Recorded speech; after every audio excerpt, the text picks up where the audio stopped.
Halo semuanya, selamat datang di paparan kita kali ini. Sebagai seorang sejarawan, jujur aja, saya selalu semangat kalau diajak bahas topik yang satu ini. Kita bakal bareng-bareng menyelami debu dan pasir Mesopotamia kuno buat ngeliat gimana sebuah pemukiman kecil bangsa Amori bisa dibilang jadi fondasi dari hampir semua hal di dunia modern kita sekarang. Ya, tebakan Anda benar, kita bakal ngebahas Babilonia. Nah, di sesi ini kita punya peta jalan yang seru banget. Kita bakal bahas mulai dari awal kebangkitannya, masa keemasan Hammurabi, gejolak pergantian dinasti, sampai ngintip arsitektur epik mereka. Terus kita juga bakal bahas temuan astronomi dan warisan matematika mereka yang masih nempel di hidup kita. Yuk, langsung aja kita mulai. Oke, mari kita posisikan diri kita di lanskap politik awal peradaban kuno ini. Ini jauh sebelum Babilonia, jadi nama yang megah. Tepatnya waktu para penguasa bangsa Amori baru aja ngebangun markas kecil mereka. Kalau kita lihat garis waktu ini, kelihatan banget kan gimana kota Babylon berevolusi? Bayangin, di tahun 1894 sebelum Masehi, mereka itu cuma negara kota kecil di bawah pimpinan Sumu Abum. Tapi pelan-pelan mereka merangkak naik jadi kekaisaran raksasa di era Hammurabi sebelum akhirnya runtuh dan diambil alih dinasti baru di tahun 1595 sebelum Masehi. Bener-bener roller coaster. Tapi yang paling bikin geleng-geleng kepala dari transisi ini tuh pergeseran budayanya. Mereka nggak cuma asal caplok wilayah loh. Bangsa Babilonia ini ngebangun identitas mereka sendiri secara total. Mereka jadiin Babel sebagai kota suci dan ngangkat dewa mereka, Marduk, buat ngegeser tradisi lama agama Sumeria yang tadinya berpusat di Nippur dengan dewa Enlil. Ini tuh revolusi identitas yang cerdas banget. Nah, bicara soal cerdas, titik balik terbesar peradaban ini datang dari raja ke-6 mereka, sang arsitek sejati yang ngubah kota kecil jadi raksasa dunia. Coba perhatikan sosok Hammurabi ini. Dia bukan cuma raja yang sekadar duduk di singgasana. Dialah yang bikin pemerintahan jadi terpusat, berhasil ngusir bangsa Elam dari selatan, dan yang paling ikonik, dia yang nyiptain struktur sosial lewat kode hukumnya yang melegenda itu. Dan strategi ekspansinya itu luar biasa. Hammurabi nggak cuma naklukin wilayah pakai otot militer aja, dia ngebangun rute perdagangan yang aman dan super luas. Ini benar-benar game changer. Karena lewat jalur inilah, para pedagang secara nggak sadar ikut nyebarin praktek budaya dan agama Babilonia kemana-mana. Sayangnya, sejarah ngajarin kita kalau kejayaan mutlak itu jarang bertahan selamanya. Kekuasaan yang tadinya solid, perlahan mulai goyah dan jadi ajang perebutan regional. Kayak efek domino, stabilitas kekaisaran langsung retak nggak lama setelah Hammurabi mangkat. Kekuasaan pusat hancur, terus muncul wilayah pemberontak kayak Wangsa Pesisir di selatan.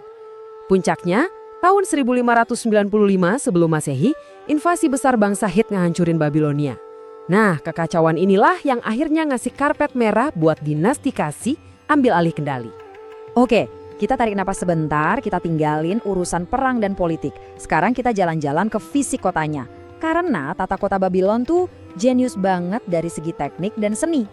Lihat perbandingan visual ini deh.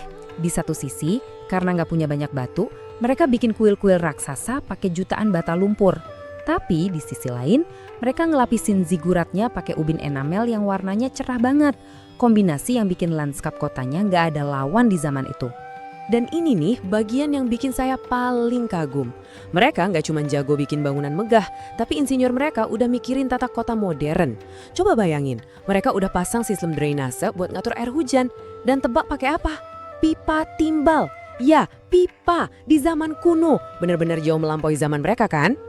Gak cuma ahli di daratan, bangsa Babilonia juga menaklukkan langit malam. Lewat pengamatan presisi, mereka merintis apa yang sekarang kita kenal sebagai ilmu astronomi.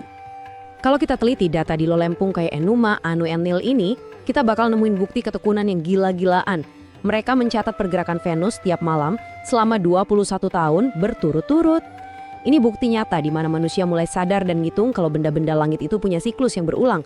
Lebih mind-blowing lagi, astronom mereka ternyata ngitung pergerakan planet Jupiter pakai semacam grafik ruang waktu. Gini ya, biar kebayang, tingkat analisis ini tuh artinya mereka udah mengeksplorasi konsep yang mirip banget sama kalkulus integral ribuan tahun sebelum ilmuwan Eropa di abad ke-14 baru mulai mikirin hal yang sama. Gak masuk akal kan? Pola pikir analitis tingkat dewa ini tentu aja merembet ke matematika dan filsafat mereka. Dan ini dia, warisan Babilonia yang efeknya masih kerasa setiap hari di hidup kita. Coba lihat angka 60 ini. Sekarang, coba Anda lirik jam dinding di sekitar Anda atau bayangin sebuah lingkaran utuh. Sadar nggak tiap kali Anda ngelakuin itu, Anda sebenarnya lagi pakai sistem yang diciptain sama orang Babilonia. Mereka nyiptain sistem seksagesimal, alias perhitungan basis 60. Kenapa 60? Karena angka ini gampang banget dibagi-bagi. Bisa dibagi 2, 3, 4, 5, 6, praktis banget. Itulah fondasi pasti kenapa sampai detik ini kita punya 60 detik dalam semenit, 60 menit dalam sejam, dan 360 derajat dalam satu lingkaran penuh. Dan hitung-hitungan mereka tuh nggak main-main. Lihat aja temuan di Loh UBC 789 ini. Mereka udah bisa ngitung akar kuadrat dari angka 2 akurat sampai 7 angka di belakang koma. Nggak berhenti di situ, mereka juga udah ngerti dan pakai prinsip teorema Pitagoras. Jauh-jauh sebelum si Pitagoras sendiri lahir ke dunia. Kecerdasan ini juga ngalir ke karya sastra filsafat mereka. Kalau kita bedah teks kayak dialog pesimisme, kita bisa lihat gimana rasionalitas orang Mesopotamia ini ngebangun dasar metode dialektika. Yap, ini tuh kerangka berpikir yang persis sama yang nantinya diadopsi para filsuf Yunani buat ngebangun metode tanya-jawab Socrates. Jadi, sejarah itu kan gak cuma soal peradaban kuno yang udah hancur. Sejarah itu fondasi dari realitas kita saat ini. Nah, buat nutup pakaran kita hari ini, saya mau ngasih satu pertanyaan iseng tapi bikin mikir buat Anda. Lain kali Anda ngecek jam tangan buat lihat waktu, coba tanya ke diri sendiri. Apakah Anda yang lagi ngejaga waktu atau sebenarnya Babilonia yang lagi ngejaga Anda? Menarik buat direnungkan ya. Sampai jumpa di eksplorasi kita selanjutnya.